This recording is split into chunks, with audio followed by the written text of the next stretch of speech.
What happens to infants who die? I think they're all saved. The reason I think that is in other words, I don't buy the principle of covenant life that says children born into covenant families are secure and children born into not covenant families aren't. I don't go there. My reason for thinking they're all saved is because of the principle in Romans 1 where Paul argues that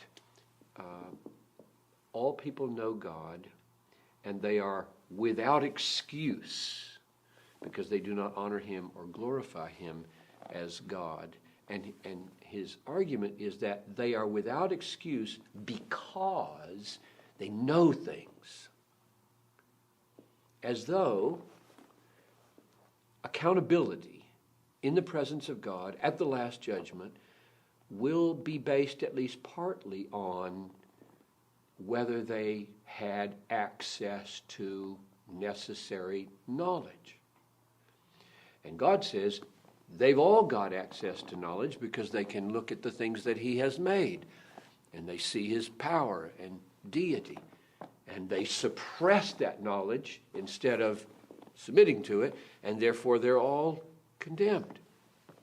So I asked the question, okay, is the principle being raised there that if you don't have access to the knowledge that causes you to be held accountable, therefore you would not be accountable?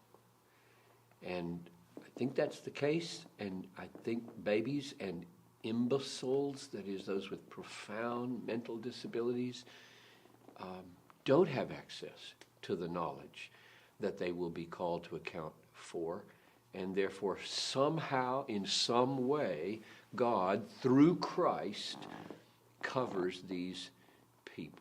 So that's in a nutshell why I think all children who die in infancy are elect, and that they will be, through Jesus Christ, saved in ways that I may not know how, as God honors this principle of accountability.